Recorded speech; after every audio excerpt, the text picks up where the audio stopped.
It's in your name, Jesus, that I pray. Amen. Hey, guys. Surprise, it's me.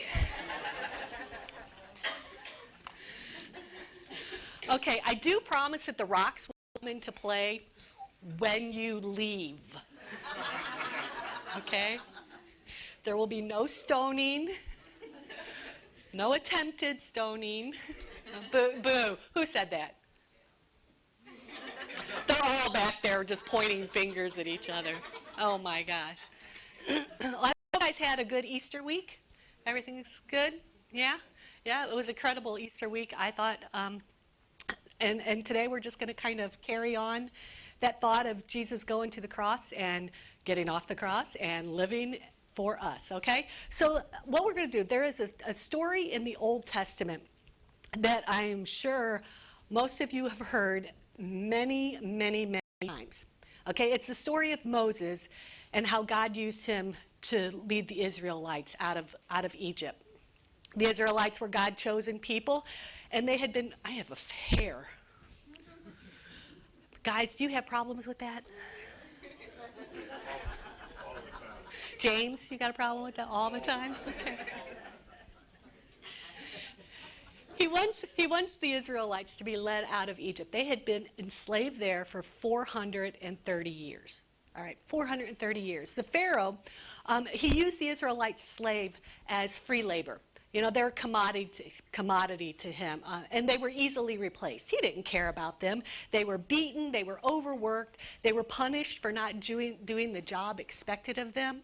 As a matter of fact, there's one time where Pharaoh took away all of the stuff that they used to make bricks and said, okay, now you have to go find this stuff. We're not going to provide it anymore, and I want you to make bricks.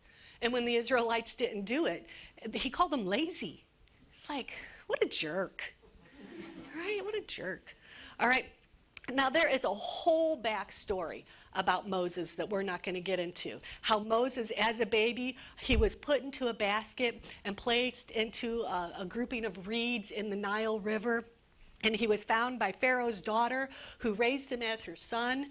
So there's a whole backstory, okay? It's very interesting. So we have this Israelite child who is now living in the palace as royalty, while the rest of the Israelites are living as slaves. He probably grew up with a little bit of guilt there, don't you think? Yeah. So he grows up, Moses grows up, and he gets into a fight, and he kills an Egyptian slave driver, all right, and buries him in the sand and hopes nobody knows, right? But that's an interesting story, too. But because of that, he flees Egypt because Pharaoh wants to kill him now. All right, yeah, okay, you're killing my people, I want to kill you. But he flees to the country of Midian, and where a whole lot happens there too. All right, I know I'm skipping over like 8 chapters in this book, but I promise you, if you take the time and read it for yourselves, you will be amazed. Don't watch the movie, read the book, okay? So we're going to pick up the story several years later. Moses is 80 years old. Yes, you heard that right. 80 years old. We had a conversation this morning. I'm past my prime. It's not past your prime. God used a man who was 80 years old to...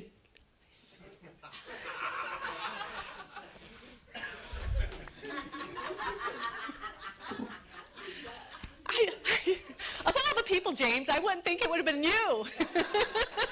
Man. Just for that, you are not getting out early. Not happening. Okay, so I am really embarrassed right now, too, by the way. So Moses is 80 years old. He's married, and he has 2 sons. And at this point, he has an encounter with God through a burning bush. All right? And God's command to him in that is, hey, go confront Pharaoh and convince him to let the Israelites go. That's what he told Moses. Now, again, I skipped a lot. Go read it. All right? So here's Moses. All right? He's 80 years old. Not that that matters, because God can use anyone. All right? Yes, I'm calling you out, Ron. So he's feeling really inadequate. unprepared, incapable of doing what God has asked him to do. Look at the conversation that happens between God and Moses in Exodus chapter 3, verses 10 and 11. He says, I am sending, this is God talking to Moses, I am sending you to Pharaoh to bring my people, the Israelites, out of Egypt. Now they're talking to a burning bush, okay? Get that in your head. But Moses said to God, who am I that I should go to Pharaoh and bring the Israelites out of Egypt? Right? This is just one of several times that Moses stands there, but God, I can't do that. But God, all right? And before you start wondering how could Moses question God speaking through a burning bush, you know, it's a bush that never burned up. I think we'd all be amazed, right? We've all done it. We have all questioned what God is calling us to do. We've all questioned our abilities or what we perceive as our lack of ability. I'm not good enough. I'm not smart enough. I don't know enough. I'm not a good speaker. I'm afraid. What if they don't listen? What if they laugh at me? And those were all things that I just felt 5 minutes ago. All right? So we've all felt this. We've all felt that inadequacy that Moses is feeling. Now the Bible tells us that he did have some kind of speech impediment. But the way God solved it, hey, yeah, you're still going to do what I asked you to do, but now I'm going to send your brother along to help you. There's a great partnership, right? Nothing could go wrong with that. But if we are called by God to do something, he will provide the way and the means for us to do it. Look at what he tells Moses in verse 12. He said, and God said, I will be with you.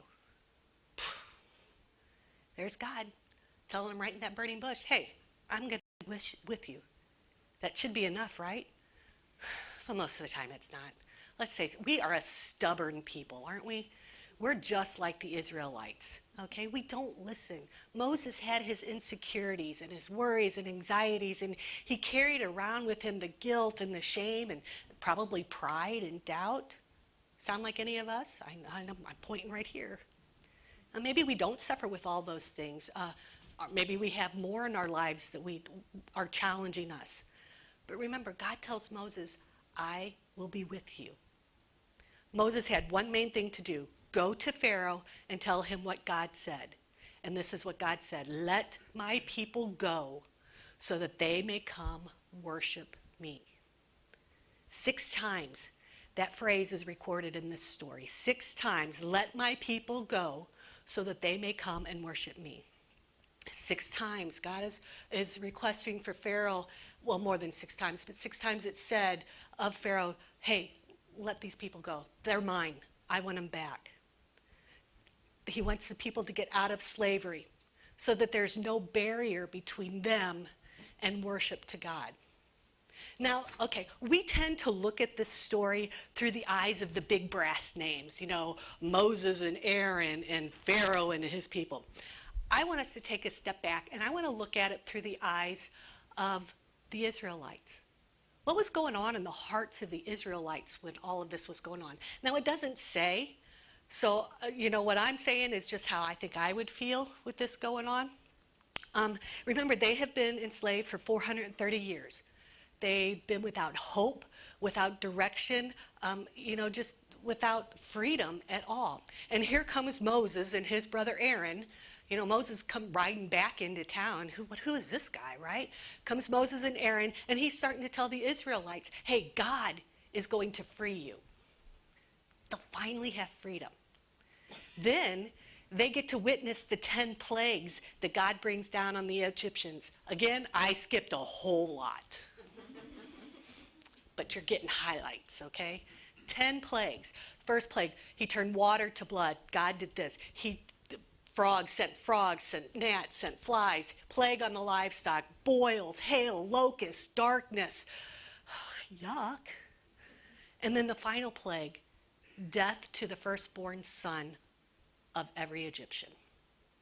And with each of these plagues, I can just imagine the Israelites saying, oh, God sent this. Surely Pharaoh will let us go now. This has got to be the one. Oh, come on, frogs everywhere in my cabinets, in my bed, everywhere. Yeah, this is the one. But every time Pharaoh says no. Well, actually what Pharaoh does, he's a weasel. I hope you guys realize that. He's a jerk. I'm going to stick with the way I said it earlier. All right? Actually, what he does is after almost every plague, he calls Moses in and he says, "Oh, Moses, I'm sorry. Please pray to your God so that God will take this plague away." Moses prays. God takes the plague away, normally by killing whatever it is, and everything's done. And then, well, let me back up a little bit because I want to paint a picture. All right. There's this one time where God had sent a plague of frogs. Now think of frogs in your cereal bowl. Okay? Think of frogs just hopping around everywhere. Ugh, okay? They are everywhere. So Moses prayed for this plague to go away, and God's like, okay, yeah, he killed them all. So they all died right where they were at. In the synagogues, in the temple, everywhere there was a place of the Egyptians, these frogs died. And the Bible tells us that the land reeked of them. Good morning, everyone. I hope that donut tastes good now. Verse 15, it says, "But when Pharaoh saw that there was relief, he hardened his heart and would not listen to Moses and Aaron, just as the Lord had said." Now remember, Pharaoh had asked Moses to pray to the Lord on his behalf, but each time he hardened his heart and he refused to let the slaves go. Wishy-washy man. Now this had to be an emotional roller coaster for the Israelites. Okay, should I go pack? Is today the day? Do I have to go out and make more bricks? What do I do? I am so, can you imagine? Hey, we're going to get our freedom. Oh, not yet. Oh, yeah, we're ready. Oh, no, not yet. Emotional roller coaster. And Pharaoh had a hold on them. He was their burden that he wouldn't let go. And they all felt that burden. And then God changed everything with the last plague, the death of the firstborn son. This was the plague that broke Pharaoh. And God knew from the beginning that this is what it was going to take to get through to a hard-hearted Pharaoh. This was God's plan all along. Look at what it says in Exodus chapter 4, verse 21. It says, "The Lord said to Moses, when you return to Egypt," stop. Okay, so he's not even back in Egypt yet when God says this. He is still on the road from Midian to Egypt. So he hasn't even started the Let My People Go campaign. All right? He's still traveling. So this is before everything starts. But God says, when you return to Egypt, see that you perform before Pharaoh all the wonders I have given you the power to do. But I will harden his heart so that he will not let the people go. All right. I know some of buddies out there going, well, that's not fair. God hardened his heart. Let me tell you. Pharaoh is a brutal dictator in the a long line of brutal dictators. All right? Remember, the Israelites were enslaved for 430 years. 430 years of terrible abuse and oppression for an estimated 1.5 million Israelites. All right? And now remember back when I told you that Moses was actually, as a baby, put into the basket and put into the river? Well, the reason that was done was because Pharaoh was intimidated by the Israelites, and he ordered all of the male Israelite babies to be killed. Don't feel sorry for this guy. He's got a hard heart anyway. And all he cares about is his empire. Exodus 4, verse 22, it says, God says, "Then say to Pharaoh, this is what the Lord says." Now remember, this is before the campaign started. "Israel is my firstborn son. And I told you, let my son go so that he may worship me. But you refuse to let him go. So I will kill your firstborn son." Moses knew that God had a plan. He knew it before he even got back to Egypt, all right? And Moses followed that plan. Why? so that the people could witness the power of God. And through this power, lives would be changed. 10 plagues, the Israelites needed to see all that power come through so that they would trust their God and come back to their God. God knew the steps that needed to happen in order for his firstborn son, Israel, to be set free. All right? Remember what God said repeatedly in the story? Let my people go so they may worship me. The desire of God is that we would freely come to him and worship. Not because we're forced to, not because everybody else is doing it. Freely come to him. 430 years of living under the rule and authority of a harsh and brutal dictator. 430 years of believing that that is all there is. And then God says, let my people go. God is calling them back to him. He's reminding them that he is the great I am, that he loves them and he wants them to draw near, that he is offering them freedom from all of their burdens and their worries and anxieties. In comes the 10th plague, and it hits, and the Bible says there is much weeping and wailing in every Egyptian household because all the firstborn sons were dead. God provided a way for the Israelites to remain untouched. I don't know if you're going to actually listen to me and go back and read Exodus, but none of the plagues hit the Israelites. All right? God always protected them. But in this one, this story, God gave them specific instructions to follow so that the plague of death would pass over their house. All right?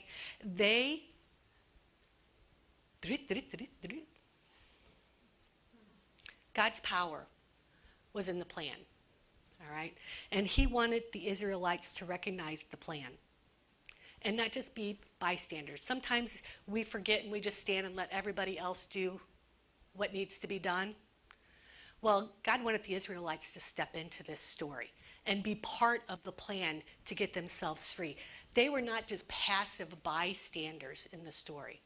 Hey guys, here's what you need to do in order for you not to lose your firstborn son. They had to play a part in that freedom. Again, all part of the story. Okay, done with Moses. We are jumping about 1,400 years into the future. All right, we're going to jump into the ministry of Jesus.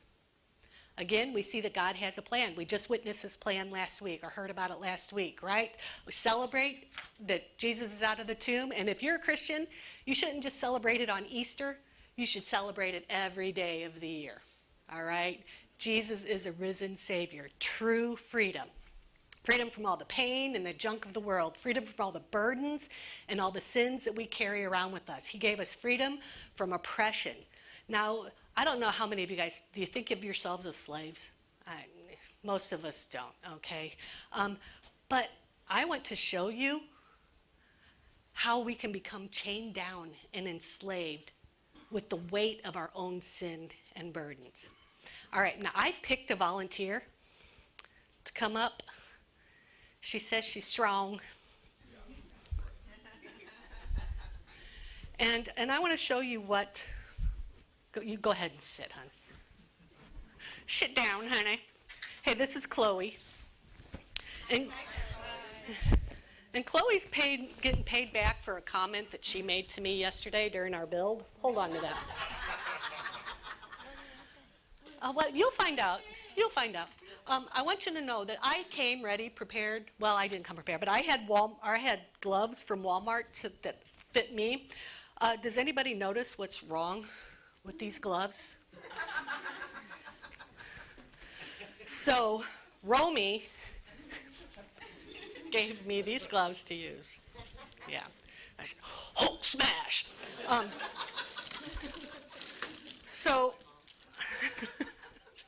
So I'm going to put these chains on Zoe. Zoe, Chloe. Oh, did I say something wrong to you? What? Huh? Oh my. And you know, the more chains, the more burdens we have. Oh my gosh. The more chains we carry. Can you wrap that? Oh, there you go. No, you keep your hands in because it's all dirty. And they get heavier and heavier and heavier. I don't want to hurt your neck. Is your neck okay? Oh, it's fine. It's okay? All Yeah. right. And heavier.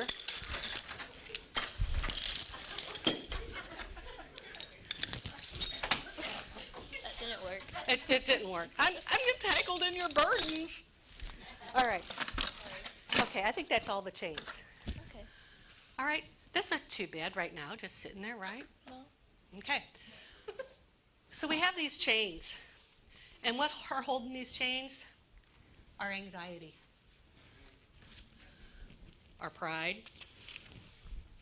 And if you're making noises back there, it's because you haven't faced your own burdens. Lying, gossip, ego, guilt. We are weighed down by these kinds of things in our lives. Maybe what we struggle with is not up here. I did not pick these just for Chloe, okay? These are just what I had printed out. And it gets in the way of us living in freedom. These are the struggles that we pick up, we put back down. We pick up, we put back down, okay? They're constantly getting in our way. We start thinking, you know what, we're not enough. We're unlovable, we're worthless. And we lose sight of what the Bible tells us and what we are and who we are. Check out this list of verses. It says, we are a child of God. We are loved. We are enough. We are never alone. We are forgiven. And if you forget that, take a picture of that and look up those verses. We are forgetting what Jesus did for us when he went to the cross. He took all of the junk that we carry around, and it was covered over in his blood. It's his power and his love and his grace and mercy that took care of all of our problems. But just like the Israelites before the Passover, we need to take some steps. Not because he can't do it, but because he wants us to understand what it is he's taking from us. It's called a step of faith. Uh-oh. Step of faith. Those are scary sometimes, aren't they? Yes. We take the steps because we trust that he will be there. Sometimes the steps are easy, and sometimes when we take that step, it just forces us to curl up into a ball, and we're at the bottom of the barrel with no place to look but up. I don't know if anybody else has been there, but I sure have. Remember what God said to Moses in Exodus 3, verse 12. I will be with you. Jesus tells us the exact same thing. This is after he was risen and he came back and spent time with the people. Matthew 28, verse 20, and says, and be sure of this, I am with you always, even to the end of the age. We know we can do this because we're not alone. So we take a step of faith. Are you okay? Mm-hmm. Okay. Do I need to put more on? Sure. I don't have any more. I can put the bucket on your head. Okay. The first step that we need to do is we need to recognize the burdens that we carry around. We need to recognize the junk. And this calls for a really honest look at our lives. All right? No blinders, no filters, no excuses, no AI making us prettier. Just an honest look at our struggles. And if it helps, write them down, journal them, call them out. Because sometimes when we do that, it makes it more real and it's easier to acknowledge.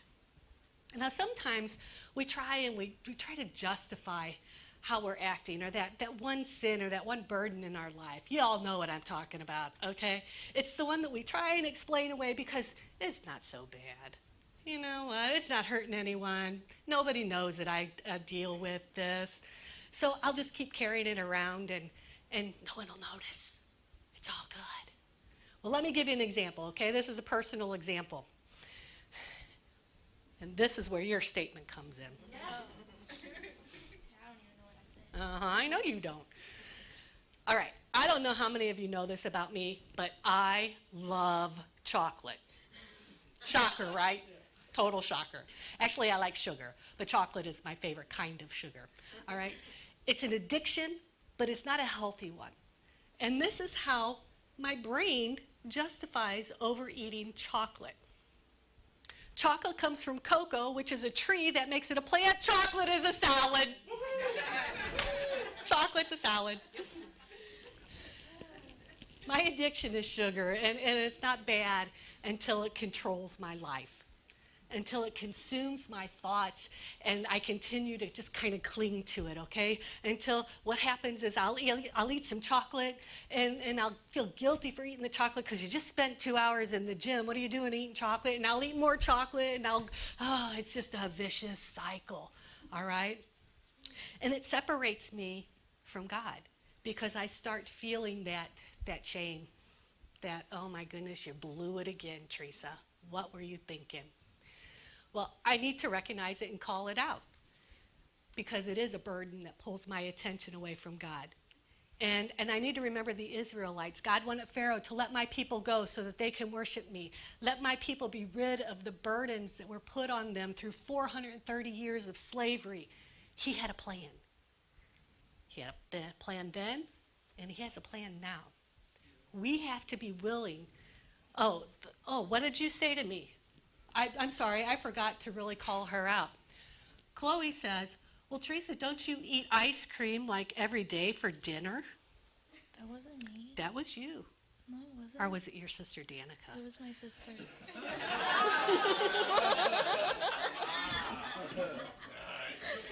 I was going to say, will you be here second service? Because I got more chains. I'm going to go out and buy more.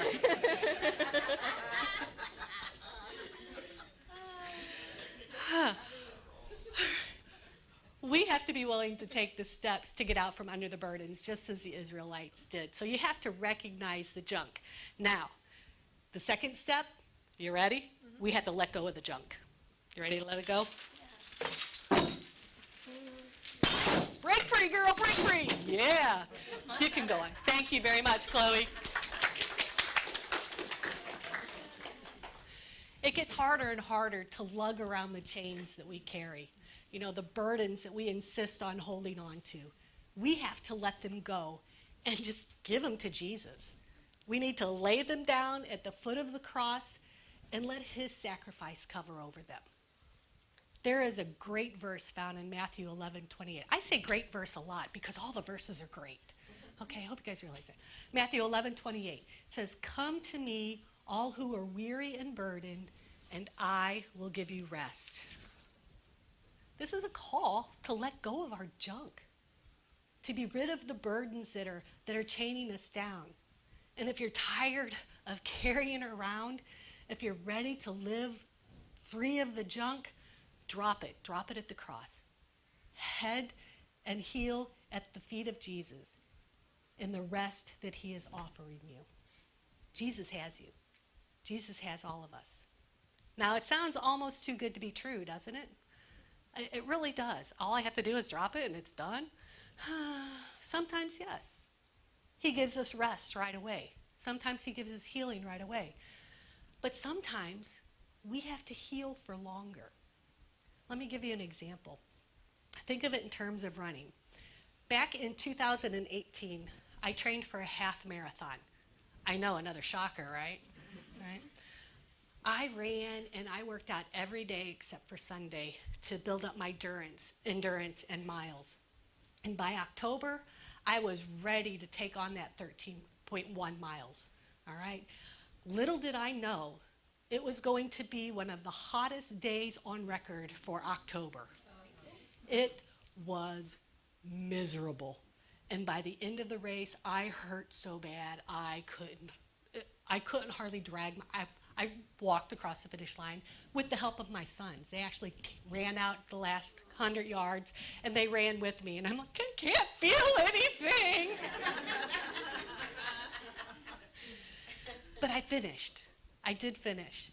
And I had to heal from that run. All right? I had to take time to stretch and drink and eat and stretch and drink and eat and stretch. I had to recognize what my body was needing And for the most part, it was rest. Now, maybe the burden that you drop, maybe maybe it's one of the things that you need to go see therapy for. Maybe you need to go to an addiction group so that you can get the support that you need. I don't know what your burden is, but Jesus does. And he's going to offer that rest. You just need to recognize what kind of rest. Where do I need to go? What do I need to do? So a way to let go of the burdens and what we carry and just rest is already knowing that he took those from us. I think that makes it easier for us to let go. He took them. But like I was talking about earlier, we put our burdens down, and then we find ourselves picking them back up. How many of you ever do that? Put them down, yep, pick them back up. And we think, okay, I've had the rest. I'm good to go. Let me pick those back up. Put it back on. I can carry this for a while longer. I can eat chocolate every meal. It's okay. And when, I get it, God. I get it. And when we find ourselves picking it back up, we find ourselves going down and spiraling down that path again, all right? And we know it's a path that's not good for us. The chains are back. So this is where step 3 comes in, all right? Step 3 is cast the junk as far as you can. Cast it away. And I'm not talking about fishing. This is not a fishing reference, because when you cast in fishing, you're reeling it back in. Okay? That is not what I'm talking about. This is a Jesus reference. And it's found in the book of one of the books written by Peter. And you may recognize that name, right? Peter, he was the disciple who jumped out of the boat and walked on the water to Jesus and then totally lost focus and started sinking. All right? That was Peter. He was the one who wanted to... This cracks me up. He wanted to set up 3 tents when he went with Jesus on a mountain because Jesus was there and then Moses and Elijah showed up. And he's like, I can set up 3 tents. You need shelter? Like they needed shelter. I mean, it's just Peter. Peter was the one who drew a sword and cut off the ear of one of the mob that came to arrest Jesus in the garden. Peter. He was the one who denied knowing Jesus, one of his best friends, 3 times when Jesus was standing trial. If anyone had burdens and worries that they were carrying around, it was Peter, all right? But he found the same forgiveness and rest in Jesus that Jesus offers to each of us today. 1 Peter 5:7, he states it this way, cast all your anxiety on him because he cares for you. But it's not just anxiety. Cast all your fear on him, all your shame on him. Cast all your burdens on him because he cares for you. Now the Greek word for cast is epiripto. You guys are impressed, aren't you? I've practiced that for 2 weeks now. Epiripto. And it means to fling it or to hurl it. It implies a deliberate and forceful throwing of your burdens towards God. Let him have it. Throw it, never to pick back up. To live in freedom from the burden and the junk. How many of you guys like being by the water? I love water, except for the ocean. Lakes are my favorite. Brenda does not like me anymore. I saw that look you gave me. Put your rock down.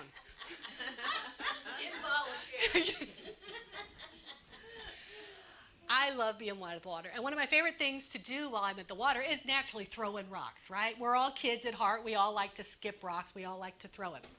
All right? You guys each received a rock today, all right, for a very specific reason. I want you to take this rock, and I want you to write on it all the junk that you have. There's more rocks. I've got a boulder out front that I want to see you skip it, though, okay?